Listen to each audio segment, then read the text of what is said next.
Hello viewers, অচেতনতার free coaching চ্যানেলে তোমাদের সকলকে স্বাগত জানাই। আজকের এই ভিডিওটিতে তোমরা যারা ক্যালকাটা ইউনিভার্সিটিতে বি হিস্ট্রি অনার্সে বা পাসে ফার্স্ট সেমিস্টারে পড়ছো, তোমাদের যে ডিএসসিসি 1 বা এমডিসি 1 বা এমএন 1 পেপারটি রয়েছে প্রাচীন ভারতের ইতিহাস, এই পেপারটির একটি গুরুত্বপূর্ণ ইম্পর্টেন্ট টিকা প্রশ্ন 2024 বা 25 এর সাজেশন অনুযায়ী আলেকজান্ডারের ভারত আক্রমণের কারণ কি বা উদ্দেশ্য কি ছিল এবং এই আক্রমণের ফলাফল বা প্রভাব কি পড়েছিল ভারতের উপর, এই প্রশ্নটি নিয়ে সংক্ষিপ্ত আলোচনা করব। আলোচনা শেষে উত্তরটি তোমাদের সামনে তুলে ধরবো। দেখো, তোমাদের এই পেপারটির যে সিলেবাস, যে সাজেশন, তা আমি ইতিমধ্যে চ্যানেলে আপলোড করে দিয়েছি এবং সাজেশন ধরে একাধিক প্রশ্নের উত্তর আমি ইতিমধ্যে চ্যানেলে আপলোড করেছি। তোমরা সেই ভিডিওগুলো দেখে নিও, তার লিঙ্ক দেওয়া থাকবে এই ভিডিওর ডেসক্রিপশন বক্সে। এখন আমরা আলোচনা করব আমাদের আলোচনার মূল বিষয় আলেকজান্ডারের ভারত আক্রমণের উদ্দেশ্য ও ফলাফল। তো দেখো, গ্রিস দেশের থেকে এই আলেকজান্ডার ভারতবর্ষে এসেছিলেন এবং তিনি পৃথিবী বিখ্যাত কারণ তিনি দিগ্বিজয়ী বীর ছিলেন। গ্রিস দেশের ম্যাসিডোনিয়া বলে একটি প্রদেশের রাজা ছিলেন ফিলিপ। এই ফিলিপের পুত্র এই আলেকজান্ডার, তিনি সিংহাসনে বসার পর তিনি যুবক বয়সে, একেবারে 20-21 বছর বয়সে তিনি সিংহাসনে বসেন এবং বসার পরে তার রাজ্যে যারা জমিদার বা সামন্ত প্রভু, তারা তার বিরুদ্ধে বিদ্রোহ করে। তখন আলেকজান্ডার সেই বিদ্রোহগুলোকে দমন করে, শক্ত হাতে দমন করে তিনি গ্রিস দেশের যে প্রধান শত্রু পারস্য, সেই পারস্য সাম্রাজ্য দখল করেন বা অধিকার করেন।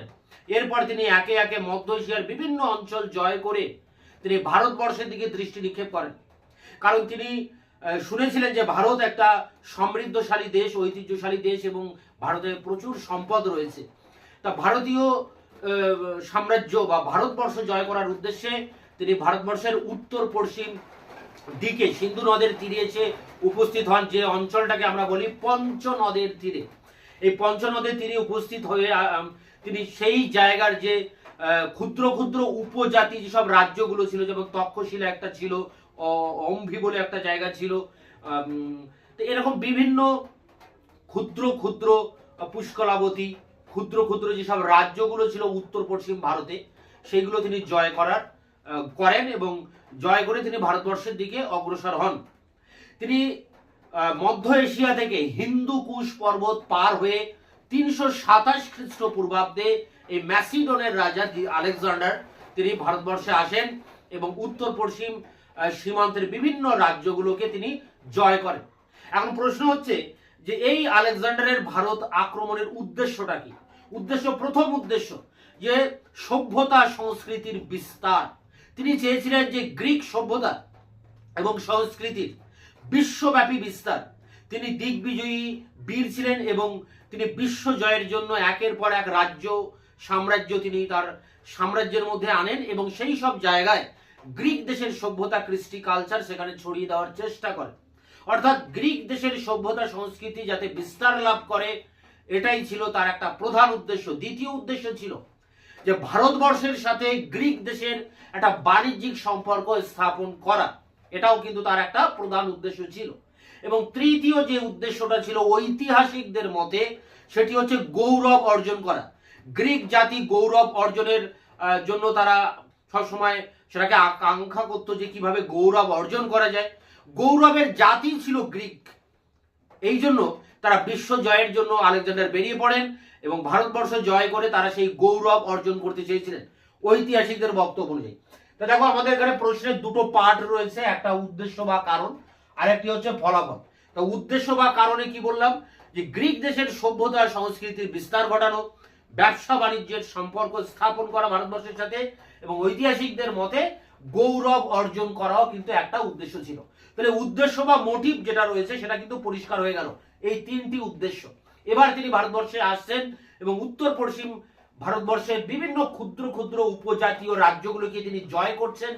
সেখানে পুরুর সাথে তার যুদ্ধ হয়, বিখ্যাত যুদ্ধ, এবং এই যুদ্ধে পুরু হেরে যান এবং পুরু শরীরে প্রায় 8-9টি ক্ষত আঘাত নিয়ে যখন আলেকজান্ডারের সামনে এসে দাঁড়ান, তখন আলেকজান্ডার বলেন, তোমার সাথে আমি কি আচরণ করব? তখন আলেকজান্ডার বলেন, মানে পুরু বলেন আলেকজান্ডারকে, যে একজন রাজা একজন রাজার প্রতি যে আচরণ করে আপনিও ঠিক সেই আচরণ করবেন আমার প্রতি। এই কথা শুনে আলেকজান্ডার অবাক হয়ে যান যে একটা ক্ষুদ্র রাজ্যের রাজা, তার মতো দিগ্বিজয়ী বীরের সামনে এত সাহস নিয়ে কিভাবে কথা বলছে। এতে তিনি আয়ত্ত হয়ে পড়েন, অভিভূত হন এবং এই পুরুকে তার রাজ্য ফিরিয়ে দেন এবং আরো অনেকগুলি অঞ্চল তাকে ফিরিয়ে দেন।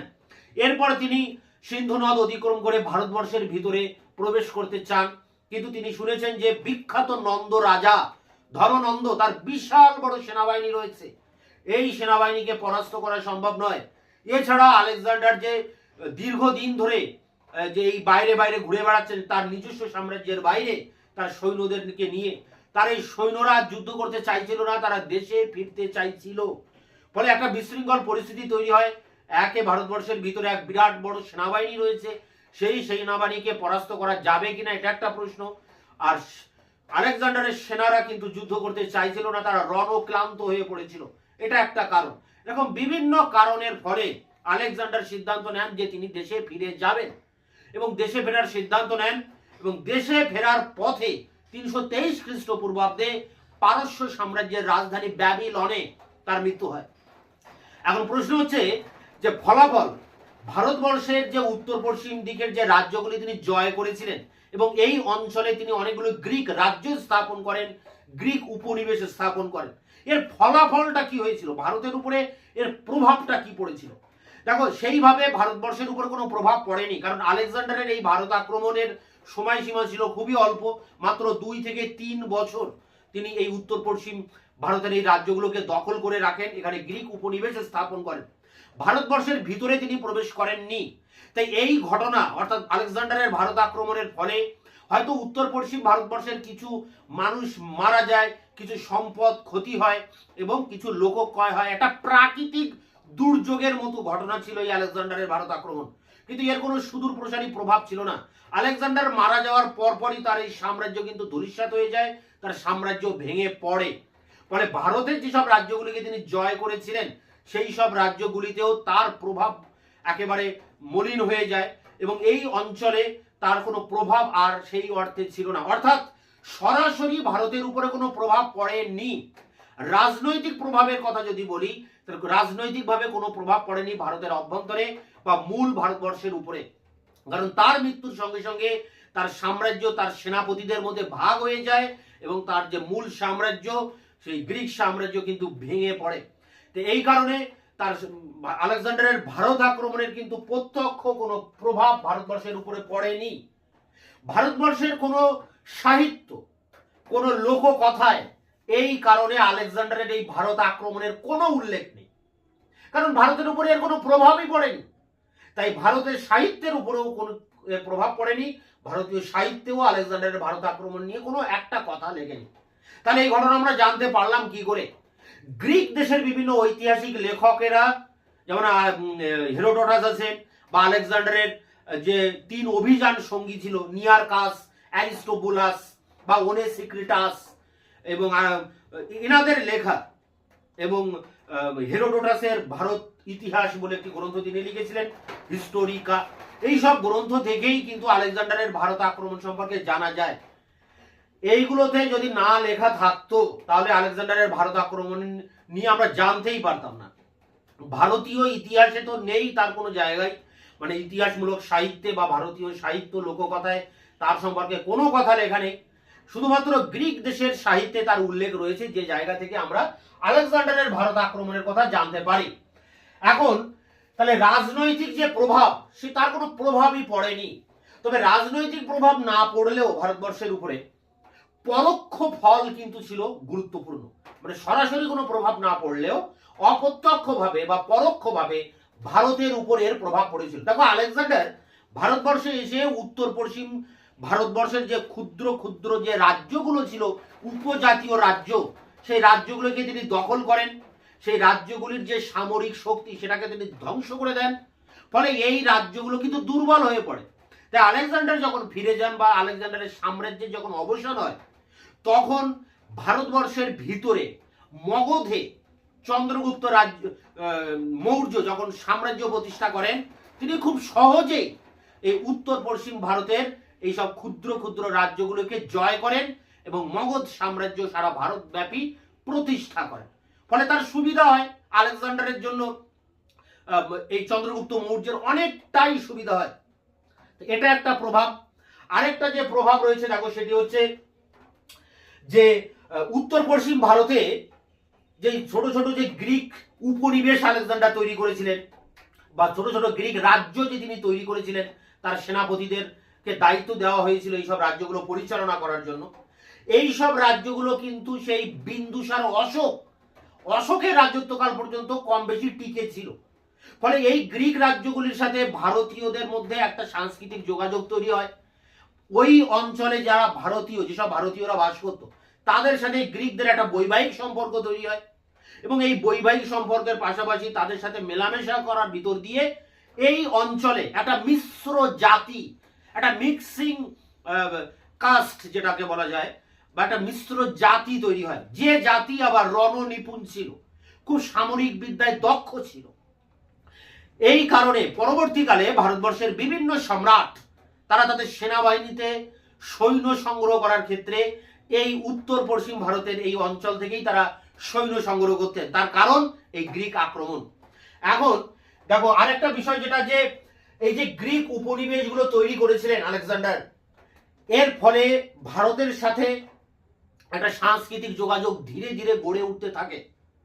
কারণ এই অঞ্চলের উপর গ্রিক দেশের একটা ব্যাপক প্রভাব ছিল এই উত্তর পশ্চিম ভারতের এই রাজ্যগুলির উপর। ফলে এই অঞ্চলে আমরা দেখি যে গান্ধার বলে একটা জায়গা আছে, কম্বোজের রাজধানী গান্ধার। এই গান্ধারে একটা গান্ধার শিল্পের উত্থান ঘটে কুষাণ যুগে। পরবর্তীকালে এই কুষাণ যুগে যে গান্ধার শিল্পের উত্থান হয়, সেই শিল্পের উপরে গ্রিক দেশের ব্যাপক প্রভাব পড়েছিল। তাই অনেক ঐতিহাসিক বলছে যে গ্রিক দেশের যে শিল্পকলা, যে স্থাপত্য ভাস্কর্য, সেটি কিন্তু সম্পূর্ণভাবে গ্রিক বা রোমান অনুকরণে এটা নির্মিত হয়। রমেশ চন্দ্র মজুমদার এখানে বলেছেন যে গ্রিকের বা গ্রিক যে গান্ধার শিল্পের যে শিল্পী, সেই শিল্পীর হাত ছিল ভারতীয়, মানে হাত ছিল গ্রিক দেশের, কিন্তু অন্তর ছিল ভারতীয়।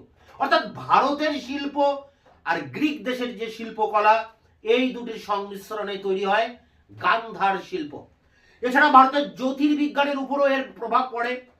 কারণ বরাহ মিহির, আমরা গুপ্ত যুগের বিখ্যাত এক জ্যোতির্বিজ্ঞানী বরাহ মিহিরের নাম জানি। তিনি লিখেছিলেন পঞ্চ সিদ্ধান্তিকা, অর্থাৎ 5টি সিদ্ধান্ত।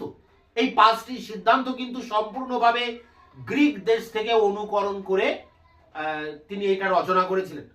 এছাড়া ভারতের যে নাটক বা যাত্রায় আমরা দেখেছি যে জবনিকা কথাটা আমরা শুনি, বা জবনিকা বা পর্দা প্রথা, মানে পর্দা পড়ার যে একটা ব্যাপার আছে নাটকে, জবনিকা অর্থাৎ যে সমাপ্ত হওয়ার ব্যাপারটা, এই সব কিছু, এই সব নিয়ম নীতিগুলো আমরা কিন্তু গ্রিক দেশ থেকেই অনুকরণ করেছি। কারণ গ্রিক দেশের নাটকের উৎপত্তি হয়েছিল সেই অ্যারিস্টোফেনিসের কমেডিয়ান নাটক, সফেক্লিসের নাটক, গ্রিস ট্রাজিক নাটক, এগুলো আমরা পরবর্তী সেমিস্টারে পড়বো যদিও। তা এই গ্রিক দেশের এই জবনিকা, নাটকের জবনিকার প্রথা, এটা কিন্তু ভারতীয়রা অনুকরণ করে। শুধুমাত্র ভারতীয়রাই যে একতরফা ভাবে গ্রিকদের অনুকরণ করেছিল তা নয়, গ্রিকরাও ভারতের যে শিক্ষা ব্যবস্থা, ভারতীয়দের যে দর্শন, ভারতীয়দের যে চিকিৎসা বিদ্যা, এর উপরেও কিন্তু তারা আকৃষ্ট হয়েছিলেন।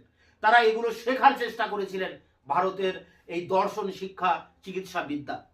তাহলে কি দাঁড়ালো এখানে যদি আমরা শর্টকাটে বলি যে 327 খ্রিস্টপূর্বাব্দে আলেকজান্ডার ম্যাসিডনের রাজা, তিনি হিন্দুকুশ পর্বত পার হয়ে উত্তর পশ্চিম ভারতে আসেন এবং এখানে বিভিন্ন অঞ্চল জয় করেন। তার মূল উদ্দেশ্য সাংস্কৃতিক যোগাযোগ, ব্যবসা বাণিজ্য আদান প্রদান বৃদ্ধি করা এবং গৌরব অর্জন করা। তিনি এই অঞ্চল দখল করার কিছুদিন পর তিনি স্বদেশে প্রত্যাবর্তন করেন, ভারতবর্ষের ভিতরে না প্রবেশ করে। পথে ব্যাবিলনে 323 খ্রিস্টপূর্বাব্দে তার মৃত্যু হয়। তার এই আক্রমণের ফলে উত্তর পশ্চিম ভারতে কিছু গ্রিক রাজ্য তৈরি হয়। তবে তিনি, তার যে মূল উদ্দেশ্য ছিল যে ভারতের সাথে বাণিজ্যিক সম্পর্ক তৈরি করা, সেটা কিন্তু আর সম্ভব হয়নি। কোনোভাবে সেই বাণিজ্যিক সম্পর্ক আর গড়ে ওঠেনি।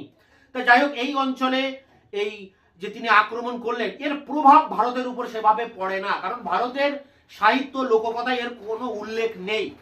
তবে গ্রিক দেশের বিভিন্ন সাহিত্য বা বিভিন্ন ঐতিহাসিকের লেখায় আমরা বিষয়টা জানতে পেরেছি।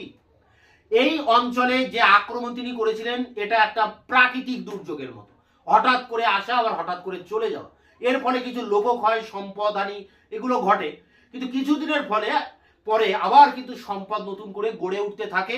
আর এই যে আক্রমণের কথা মানুষ ভুলে গিয়ে আবার মূল স্রোতে মানুষ ফিরে আসে। অর্থাৎ রাজনৈতিকভাবে কোনো প্রভাব পড়েনি, তবে সাংস্কৃতিক ক্ষেত্রে বা অন্যান্য ক্ষেত্রে পরোক্ষভাবে ভারতবর্ষের উপরে এর প্রভাব পড়েছিল। এই অঞ্চলে দীর্ঘদিন ধরে এই গ্রিক উপনিবেশের ফলে এই অঞ্চলের মানুষের সাথে তাদের মেলামেশার ভিতর দিয়ে একটা মিশ্র জাতির উদ্ভব হয়, এবং যে জাতি সামরিক বিদ্যায় পারদর্শী ছিল এবং এই জাতি পরবর্তীকালে বিভিন্ন ভারতবর্ষের বিভিন্ন সম্রাটের অধীনে সৈন্যবাহিনীতে তারা নিয়োগ হয় বা নিয়োজিত হয়। এছাড়া এই অঞ্চলে যে ক্ষুদ্র রাজ্যগুলির শক্তি আলেকজান্ডার ধ্বংস করে দেওয়ার ফলে মগধের রাজা চন্দ্রগুপ্ত মৌর্য খুব সহজেই এই উত্তর পশ্চিম ভারতের এই রাজ্যগুলোকে তিনি জয় করেন এবং মগধ সাম্রাজ্য স্থাপন করেন। এছাড়া ভারতবর্ষের যে জ্যোতির্বিজ্ঞান বা ভারতবর্ষের যে অন্যান্য ক্ষেত্রে এই গ্রিক আক্রমণের একটা প্রভাব পড়েছিল, সেটা আমরা এই বরাহমিরের পঞ্চসিদ্ধান্তিকা গ্রন্থ থেকে জানতে পারি। গান্ধার শিল্পের উপরে গ্রিক দেশের প্রভাবের কথা জানতে পারি বিভিন্ন ঐতিহাসিকদের বক্তব্য অনুযায়ী। হ্যাবেল বা এখানে রমেশচন্দ্র মজুমদার বা এখানে সরস্বতী কুমার সরস্বতী, এনাদের বক্তব্য অনুযায়ী যে গান্ধার শিল্পের উপর গ্রিক দেশের ব্যাপক প্রভাব পড়েছিল। এছাড়া আমরা দেখতে পাচ্ছি যে গ্রিক দেশের মানুষেরাও ভারতের যে শিক্ষা সাহিত্য সংস্কৃতিকেও তারা কিন্তু আকৃষ্ট হয়েছিল এর প্রতি, এবং এগুলো তারা গ্রহণ করতে চেয়েছিল। তা সরাসরি না হলেও পরোক্ষভাবে ভারতের উপরে এই আলেকজান্ডারের ভারত আক্রমণের একটা প্রভাব অবশ্যই ছিল। তো এই হচ্ছে মূল কথা। তার আক্রমণের উদ্দেশ্যটা কি আর ফলাফলটা কি একটা সংক্ষিপ্ত ধারণা তোমাদেরকে দিলাম। এবার এর যে অ্যান্সারটি রয়েছে 5 নম্বর 250 ওয়ার্ডে, সেই অ্যান্সারটি নিয়ে তোমাদের সামনে এবার আলোচনা করব। দেখো এখানে একটা কথা বলার, প্রশ্ন যদি আসে আলেকজান্ডারের ভারত আক্রমণের উদ্দেশ্য বা কারণ, তা তার জন্য নোটসে আমি সেইভাবে মেনশন করছি, এবং ফলাফল যদি বলে তাহলে সেটাও কিন্তু আমি নোটে সেইভাবে মেনশন করছি। অ্যাকচুয়ালি এটা দুটো টিকা প্রশ্ন হতে পারে, উদ্দেশ্য কারণ দিয়েও একটা টিকা আসতে পারে, আবার আসতে পারে ফলাফল। তো সেক্ষেত্রে তোমরা কিভাবে লিখবে আমি নোটে সেইভাবে আলোচনা করব। অর্থাৎ এটা কিন্তু দুটো টিকা থাকছে, 5 দুটো টিকা যে কোনো একটা আসবে, বা দুটো একসাথে আসতে পারে, কারণ ও ফলাফল একসাথে দিতে পারে। তোমরা একসাথে কম্প্যাক্ট পড়বে, খুবই ইজি একটা ম্যাটার, কোনো সহজ সরল সাধারণ বিষয়, বিরাট কোনো জটিলতা নেই, সহজ সরল বিষয়, তোমরা খুব ইজি এটা মুখস্থ করতে পারবে। তো চলো এবার অন স্ক্রিনে এবার নোটসটা নিয়ে আলোচনা করি। হিস্ট্রি অনার্স বা general first same DSCC 1 MDC 1 বা এমএন 1 আলেকজান্ডারের ভারত আক্রমণের কারণ ও ফলাফল। মানে আমরা প্রথমে কারণ নিয়ে আলোচনা করব এবং তারপরে আমরা ফলাফল লিখব। তা কারণের উপরে দুটো প্যারা এবং ফলাফলের উপরে 3টে প্যারা, আবার একসাথে দিলেও যদি 10 নম্বরে দেয় তাহলে কিন্তু তোমরা এখানে কারণ ফলাফল একসাথে লিখে 10 নম্বরে 5টি প্যারাতে 500 ওয়ার্ডে লিখতে পারবে। তো দেখো উত্তরটি তোমরা যেভাবে লিখবে খুব ইজি একটা বিষয়। 327 খ্রিস্টপূর্বাব্দে হিন্দুকুশ পর্বত অতিক্রম করে গ্রিস দেশের উত্তরাঞ্চলের অন্তর্গত ম্যাসিডনের আলেকজান্ডার ভারতে প্রবেশ করেন। গ্রিক সভ্যতা সংস্কৃতির প্রসার, বাণিজ্যিক যোগাযোগ স্থাপন প্রভৃতি আলেকজান্ডারের সামরিক অভিযানের উদ্দেশ্য বলে অনেক ঐতিহাসিক উল্লেখ করলেও একথা ঠিক যে তার মুখ্য উদ্দেশ্য ছিল দিগ্বিজয়ী গৌরব অর্জন করা। কিন্তু আলেকজান্ডারের এই উদ্দেশ্য সিদ্ধ হয়নি। আলেকজান্ডারের মৃত্যুর সঙ্গে সঙ্গেই তার রাজ্য ভেঙে পড়ে এবং তার প্রতিষ্ঠিত অবস্থারও অবসান ঘটে। গ্রিসের সঙ্গে ভারতের বাণিজ্যিক সম্পর্ক আলেকজান্ডারের স্থাপন করতে ব্যর্থ হন। এমনকি আলেকজান্ডারের সামরিক সংগঠন ও রণকৌশল ভারতীয়দের সামরিক সংগঠন ও রণকৌশল থেকে নিঃসন্দেহে উন্নততর ছিল, কিন্তু তা সত্ত্বেও ভারতীয়গণ গ্রিক যুদ্ধ প্রণালী গ্রহণ করেনি। তারা পূর্বের মতোই চতুরঙ্গ সৈন্যবাহিনী নিয়ে যুদ্ধ চালিয়ে যেতে থাকে। প্যারা করে দেখো, আলেকজান্ডারের আক্রমণের রাজনৈতিক ফলাফলও ছিল একেবারেই গুরুত্বহীন। তিনি ভারতের যে অংশ জয় করেন সেখানে গ্রিকদের অধিকার স্থায়ী হয়নি। আলেকজান্ডারের মৃত্যুর 3 বছরের মধ্যে ভারতে তার অধিকার বিলুপ্ত হয়ে যায়। প্রকৃত সামরিক অভিযান হিসেবে এই আক্রমণ সফল হলেও এই আক্রমণের কোনো স্থায়ী প্রভাব ভারতে উপর পড়েনি। একটি প্রাকৃতিক দুর্যোগের মতো গ্রিকদের এই আক্রমণে বহু লোক মারা যায়, বহু জনপদ ধ্বংস হয় এবং বহু সম্পদ বিনষ্ট হয়। কিন্তু অল্প দিনের মধ্যেই সাধারণ মানুষ এই আক্রমণের কথা ভুলে যায় এবং এই ধ্বংসস্তূপের উপর আবার সম্পদ গড়ে উঠতে শুরু করে। সেই জন্য ভারতীয় সাহিত্যে ও লোকগাথায় কোথাও আলেকজান্ডারের আক্রমণের বিন্দুমাত্র উল্লেখ দেখা যায় না। গ্রিক ঐতিহাসিকদের বিবরণ না থাকলে ম্যাসিডনের এই আক্রমণের কথা জানার কোনো উপায় থাকতো না। ফলাফলের উপরে দেখো, তবে আলেকজান্ডারের আক্রমণের প্রত্যক্ষ কোনো ফলের সন্ধান পাওয়া না গেলেও এই আক্রমণের পরোক্ষ ফল তুলনামূলকভাবে খুবই গুরুত্বপূর্ণ। রাজনৈতিক দিক থেকে উত্তর পশ্চিম ভারতের ক্ষুদ্র ক্ষুদ্র উপজাতীয় রাজ্যগুলোকে পরাজিত করে আলেকজান্ডার তাদের শক্তি ধ্বংস করেন। এর ফলে চন্দ্রগুপ্ত মৌর্য সহজে এই অঞ্চল জয় করে তাদের উপর মগধের কর্তৃত্ব স্থাপন এবং ভারতের রাজনৈতিক ঐক্য স্থাপন করতে সমর্থ হন। প্যারা করে, তাছাড়া আলেকজান্ডার ভারত ত্যাগ করার পূর্বে উত্তর পশ্চিম ভারতে কয়েকটি গ্রিক রাজ্য স্থাপন করেন। এই রাজ্যগুলো মৌর্য সম্রাট অশোকের সময় পর্যন্ত নিজেদের অস্তিত্ব বজায় রাখতে সমর্থ হয়েছিল, কিন্তু ধীরে ধীরে এই সব অঞ্চলের গ্রিকগণ স্থানীয় অধিবাসীদের সঙ্গে সামাজিক ও অর্থনৈতিকভাবে মিলে যেতে শুরু করে। গ্রিক জাতির অনেকে ভারতীয় ধর্ম ও সংস্কৃতি গ্রহণ করে। এইভাবে গ্রিক ও ভারতীয়দের মধ্যে মিলনের ফলে ভারতের সীমান্ত অঞ্চলে নতুন এক মিশ্র জাতির উৎপত্তি হয়। সামরিক বিদ্যায় এই জাতি খুবই নিপুণ ছিল এবং এর ফলে উত্তর পশ্চিম সীমান্তের অঞ্চলগুলো ভারতের রাজ শক্তিগুলোর সৈন্য সংগ্রহের অন্যতম প্রধান কেন্দ্রে পরিণত হয়। প্যারা করে এটি শেষ প্যারা। আলেকজান্ডারের আক্রমণের ফলে ভারতের সঙ্গে গ্রিস দেশের প্রত্যক্ষ যোগাযোগ স্থাপিত হয়। ভারত সম্পর্কে গ্রিকদের আগ্রহ যথেষ্ট পরিমাণে বৃদ্ধি পায়। আলেকজান্ডারের আক্রমণের ফলে গ্রিস ও ভারতের মধ্যে সাংস্কৃতিক যোগাযোগ ঘনিষ্ঠ হয়। আলেকজান্ডার ভারতের উত্তর পশ্চিম সীমান্তের যেসব গ্রিক রাজ্য ও উপনিবেশ স্থাপন করেন তারাই এই যোগাযোগের প্রধান কেন্দ্রে পরিণত হয়। ভারতের গান্ধার শিল্পের উপর গ্রিক প্রভাব বিশেষভাবে লক্ষ্য করা যায়। ভারতের জ্যোতির্বিজ্ঞানেও গ্রিক প্রভাব লক্ষণীয়। বরাহমিহিরের পঞ্চ সিদ্ধান্তে গ্রিক জ্যোতির্বিদ্যার প্রভাব দেখা যায়।